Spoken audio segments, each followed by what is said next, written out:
Hello everyone! While my lab's being rebuilt, I thought I'd show you a compilation of my videos, which, for one reason or another, were not included in the main releases.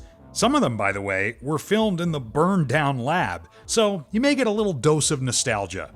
Enjoy the video!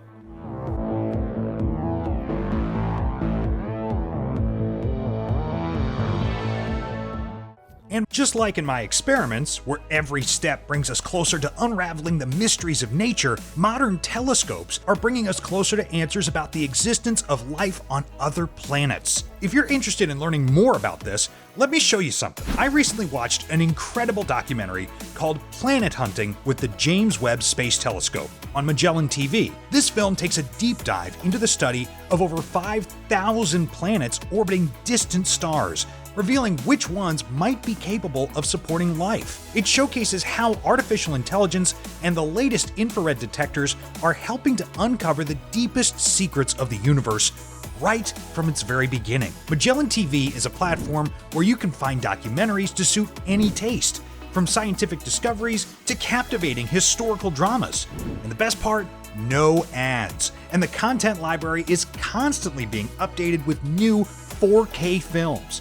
With Magellan TV, you can watch your favorite documentaries on any device, whether it's your TV, laptop, or mobile phone. Click on the link in the description to get 30 days of free access and watch Planet Hunting with the James Webb Space Telescope, along with the entire vast collection of over 3,000 documentaries on Magellan TV.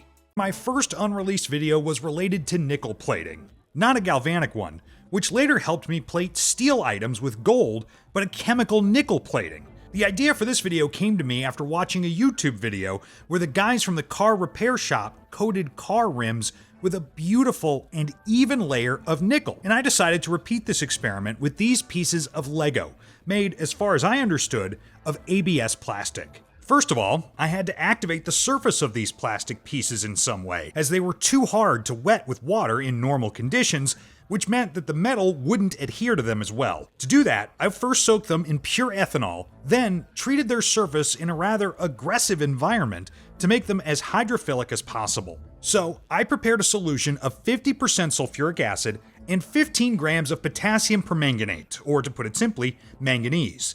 By mixing these substances, we obtain manganese heptoxide, which is a very powerful oxidizer, creating slight roughness on the surface of plastic pieces. Theoretically, it had to facilitate the coating of plastic with metal and prevent it from peeling off in the future.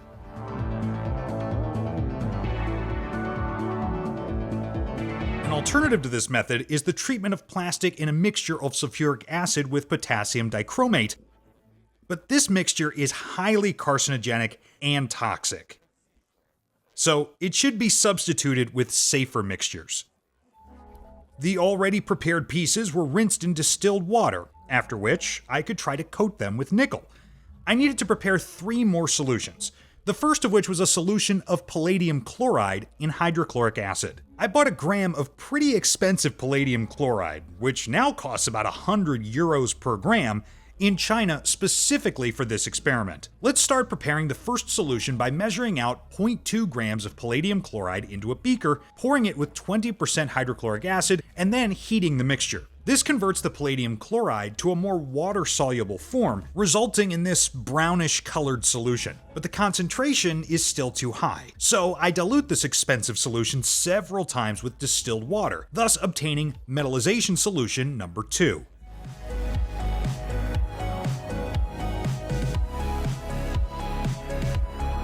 The first solution was the so-called activator, a solution of tin chloride with 5% hydrochloric acid. To get that, I just dissolved a few grams of tin chloride in concentrated hydrochloric acid. Unfortunately, I don't remember the exact ratio since I made this video more than 3 years ago. Because the tin chloride I had wasn't super fresh, a white cloud of its oxidation products formed in the solution, which couldn't be removed, even with filtration. So I decided that it wouldn't decrease the quality. But that's not all. The metallization process required 2 more solutions. The third solution was a mixture of water and sodium hypophosphite, which should reduce tin microparticles from the solution on the surface of plated pieces. It's also known as a reaction accelerator. And the last solution required for this experiment was a mixture of nickel chloride, sodium acetate anhydrous, potassium hypophosphite, and succinic acid, which should form the nickel coating on my plastic workpieces. In order for the solution to work, I heated it up to 176 degrees Fahrenheit on a magnetic stirrer and then proceeded to the plating itself.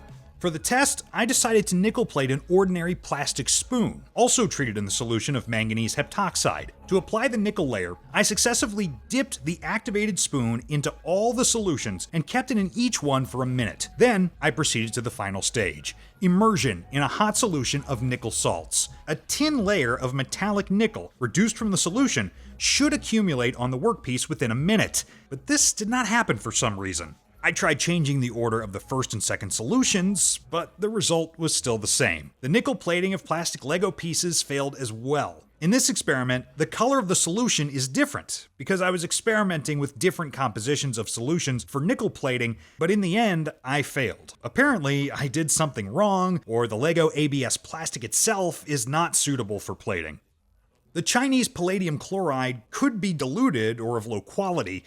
I don't know for sure. After many attempts, I didn't know what else to do or to change, so I decided to postpone this project. In addition to the failed experiments, I have some footage filmed during my travels that's never been released over the years. So, why not show it to you now? Back in 2018, I went to an open day at the university where I studied, namely Tall Tech, also known as Tallinn University of Technology. In one of the laboratories, we were shown how a metal 3D printer works, as well as unusual items that could be made with the help of this device. The way it works is quite simple. It contains metal powder, which is sintered by a laser, layer by layer. The manipulator constantly applies new layers of powder, making the process continuous. This printer can be used to create almost anything, from radiators to metal insects. But that's definitely not the most interesting stuff I've seen on my travels.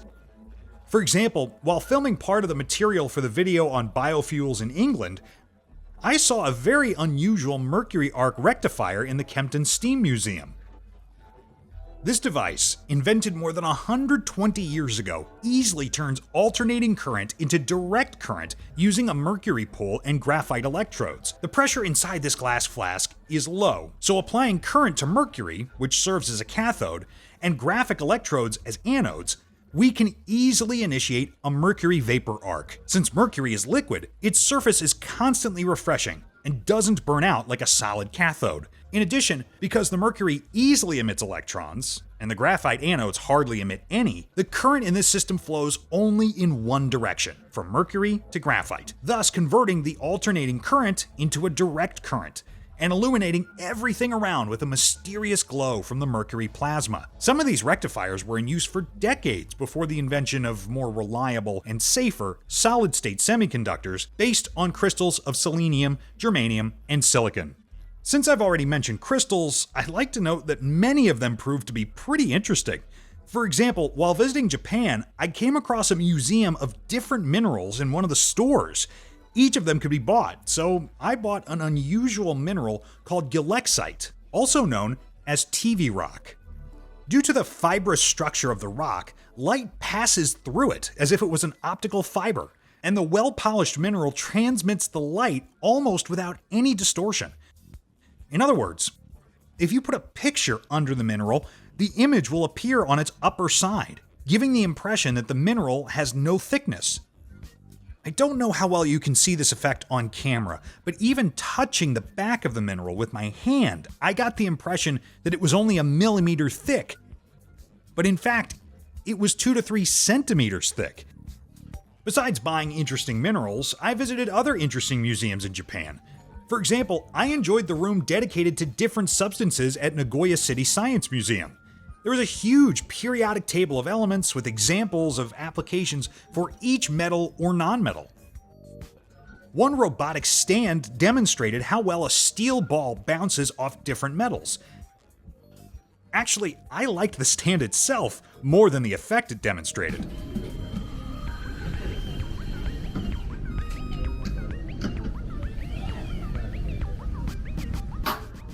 There was another unusual exhibit that amazed me. A pneumatic system sprayed some solutions containing salts of different metals into the flame of a gas burner at the push of a button, thus changing the color of the fire. The red color was caused by lithium salts, yellow by sodium salt. I suppose it was common table salt. The slightly purple color was created by heating potassium salts, and this yellowish-green color was obtained by placing barium salts in the flame. Later, I got to attend the Toyota Automobile Museum. That's where I watched the demonstration of smelting a miniature model of an engine cylinder head.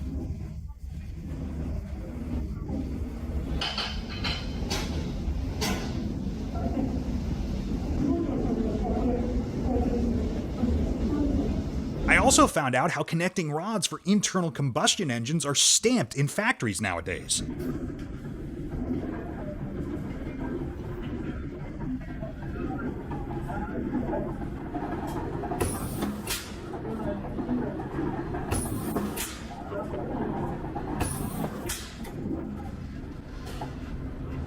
Of course, these were miniature processes, but in general, I realized that museums in Japan are awesome.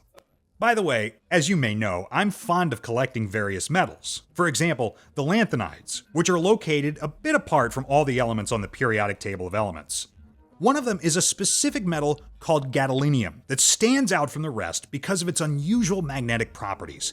It's rather weakly attracted to a magnet at room temperature, but when cooled in liquid nitrogen, it passes its Curie point and becomes ferromagnetic. In other words, it starts to be attracted to a magnet no worse than iron. For a better demonstration of this property, I constructed the unusual stand, where a piece of gadolinium, cooled by liquid nitrogen, will stick to the magnet through a sheet of glass. As soon as the gadolinium is cooled in liquid nitrogen, it is immediately attracted to the magnet behind the glass. But when I blow on it with an ordinary hairdryer, it heats up very quickly, and then it passes its Curie point and falls back into the liquid nitrogen because of the weakening of its magnetic properties. You can do this until the liquid nitrogen vaporizes. Looks quite interesting, doesn't it?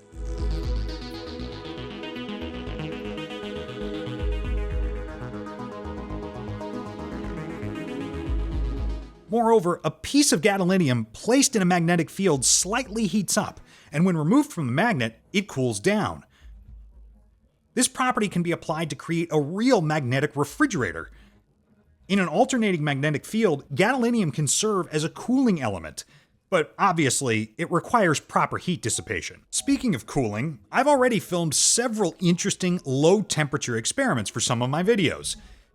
And of course, some footage was not included in the main release. One of them was a Wilson cloud chamber, which I made out of a regular aquarium and a tray cooled with dry ice. Several sponges soaked in alcohol were fixed on top of the aquarium. Its vapors descended on the cold tray, creating a layer of oversaturated alcoholic vapor in which you could see even random cosmic rays and tracks from charged particles formed by the natural background radiation. You can put any radioactive source into this chamber as well. Thoriated glass, which the Chinese sell nowadays under the guise of some magical amulets of scalar energy in a spherical vacuum. All you get from this kind of amulet is an increased level of radiation, which you can see in the Wilson cloud chamber. These little tracks are formed by the alpha particles produced by the radioactive decay of thorium inside the glass flying through the alcohol. In my opinion, it looks pretty interesting. The only pity is that most of the alpha particles are trapped inside the glass, and only the particles closest to the surface can fly out of it. In addition to the glass with thorium, I decided to put an ampule with tritium, a radioactive isotope of hydrogen, into my chamber. These ampules are commonly used as keychains. The inner side of the ampule is coated with a layer of phosphor that converts the energy of beta particles emitted by the radioactive decay of tritium into light. The ampule itself is slightly radioactive because of the breaking radiation produced when beta particles hit the glass. I was surprised by a small cloud of very small tracks formed around the ampule in the Wilson cloud chamber. To tell you the truth, I don't know what caused this. It didn't look like fat tracks from the alpha particles or long, thin tracks from beta particles. It may be the effect of weak gamma radiation on air or ethanol, from which it condenses around the ampule. If you're an expert in this field, please leave a comment about this effect. Once, I tried to create the so-called strike anywhere matches, which I promised to make in one of the old videos on crafting homemade matches. One of the main components of these matches is the phosphorus sesquisulfide, which can be obtained by heating a mixture of white phosphorus and ordinary sulfur. As a result of the chemical reaction, we obtain a wax-like substance, which should be added to the mixture for match heads, thus making them ignite from friction against any surface. For some reason, the resulting substance was impossible to extract from the glass vial, so I just broke it. Unfortunately, a large amount of the phosphorus sesquisulfide was lost, so I decided to burn the rest. It was strange because, in theory, phosphorus sesquisulfide should burn extremely well, but my product barely even caught fire for some reason. Apparently, it needs to be obtained in some other conditions, so I decided to postpone this experiment with strike anywhere matches. I had no application for the remains of potassium chlorate, so I decided to epically dispose of them by reaction with ordinary charcoal. In case you didn't know, potassium chlorate is a very strong oxidizer that can ignite almost anything, from gummy bears to a bag of chips if you throw them into a melt of this substance.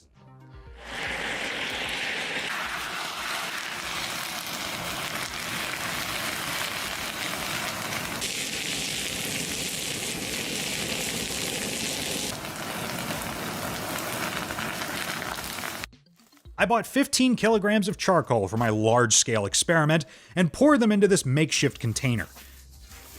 To ignite the coal faster, I decided to pour a mixture of potassium chlorate and ordinary sugar over it, which created a temperature of over 2,700 degrees Fahrenheit, thus igniting the charcoal in a matter of seconds.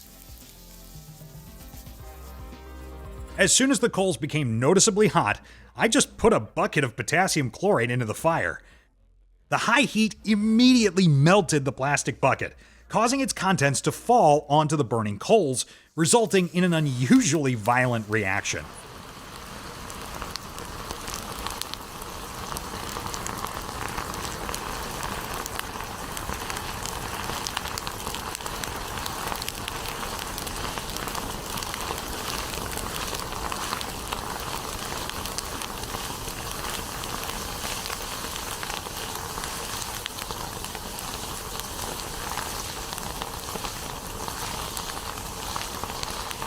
Wow. That looks extremely epic, and moreover, it's an easy way to dispose of the rather toxic potassium chlorate and turn it into safe chloride, which is an excellent potassium fertilizer for the soil. Besides matches, potassium chlorate is also used in pyrotechnics. Its mixture with red phosphorus can be found in any traditional party popper. This substance is very sensitive to impact and friction, so when pulling the thread on one side of the popper, the mixture of potassium chlorate with red phosphorus ignites and pushes out confetti with the formed gases. Besides poppers, this mixture is used in other toys, like cap pistols. Just like the poppers, they're also loaded with a small amount of potassium chlorate and phosphorus mixture, which burns rapidly when struck with the firing pin of the pistol. The sound was not that loud, so I decided to make this mixture myself in one of my past experiments. Potassium chlorate and phosphorus have such a high sensitivity that they should be mixed on the glass surface with an ordinary brush, as any strong friction can provoke an undesirable detonation. So please, do not repeat this experiment at home. It is rather dangerous. This compound is so powerful that even the detonation of just a few milligrams of it with a hammer blow can deafen a person. It looks even more epic in slow motion. Well, I believe after watching this video, you've learned that some of my experiments can fail. And materials can take years to accumulate until I finally release them. But some footage will only remain on my computer forever. And if you enjoyed this video, as always, don't forget to give it a like and subscribe to the channel to see many more new and interesting things.